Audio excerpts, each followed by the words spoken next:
কলমের মতো দেখা যায় আলিফ তার নাম, আলিফ তার নাম।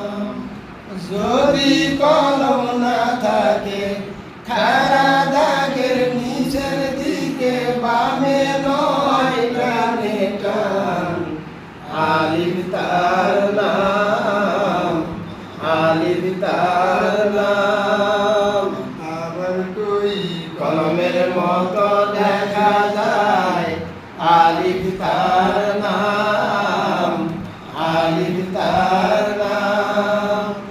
যদি কলম না থাকে খাড়া দাগের নিচের দিকে বামে নয় ডানে টান, আলিফ তার নাম, আলিফ তার নাম।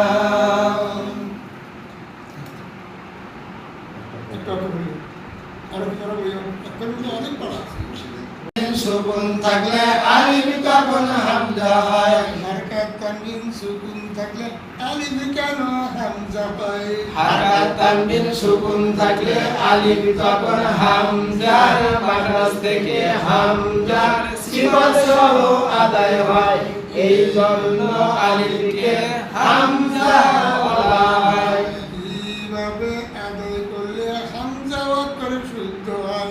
হামজা যেন হলকের শুরু থেকে শক্তভাবে আদায় হয়, খাড়া বাঁকা চিহ্ন এই জায়গায় সাবধান হও, হামজা যেন আইন অথবা ইয়া অক্ষর না হয়।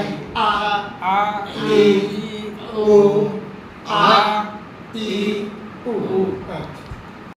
তার নাম লাম, তার নাম লাম। জবরদস্তির মতো দেখা যায় তার নাম লাম, তার নাম লাম। যদি বর্ষি না থাকে খাড়া দাগের নিচের দিকে বামে টান, অত